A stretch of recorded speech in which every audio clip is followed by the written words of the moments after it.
Bonjour, bienvenue aux méditations quotidiennes au féminin. Aujourd'hui, vie ne meurt pas. Quiconque vit et croit en moi ne mourra jamais. Crois-tu cela? Jean 11, verset 26.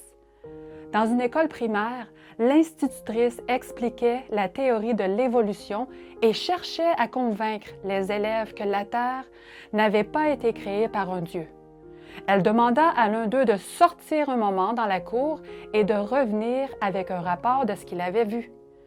En rentrant, le garçon donna des détails sur tout ce qu'il avait remarqué. L'institutrice lui posa cette question. « Puis, as-tu vu Dieu dans ce que tu as observé? »« Non, mademoiselle, je n'ai pas vu Dieu. » Une fillette, qui semblait remuer nerveusement sur son banc, demanda si elle pouvait poser une question à Jeannot.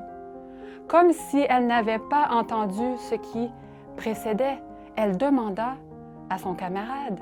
« Est-ce que tu as vu Dieu dans les arbres? »« Non. »« Est-ce que tu as vu Dieu dans les fleurs? »« Non. »« Est-ce que tu vois l'institutrice devant toi? »« Oui, dit Jeannot. »« Est-ce que tu vois le cerveau de l'institutrice? »« Bien sûr que non. » Alors, déclara la fillette avec aplomb, la conclusion de ce que nous avons appris est que l'institutrice n'a pas de cerveau.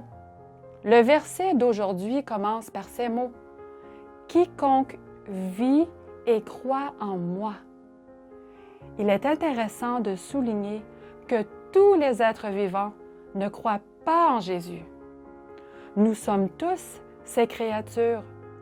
Nous nous mouvons, nous respirons, nous existons grâce à son amour constant et à sa puissance.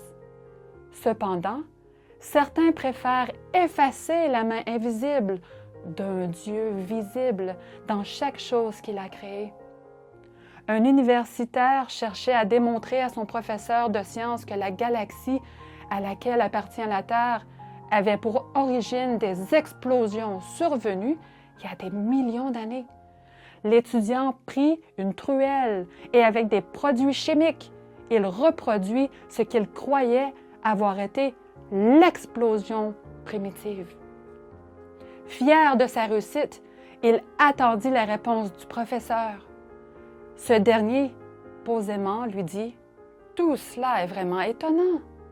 Mais dis-moi, qui a tenu la truelle et rassemblé le matériel? » Bien, chère sœur, tu as aujourd'hui l'opportunité de croire au Dieu de ta vie. Ses mains ont fait de toi un être spécial. Bonne journée dans le Seigneur et à demain.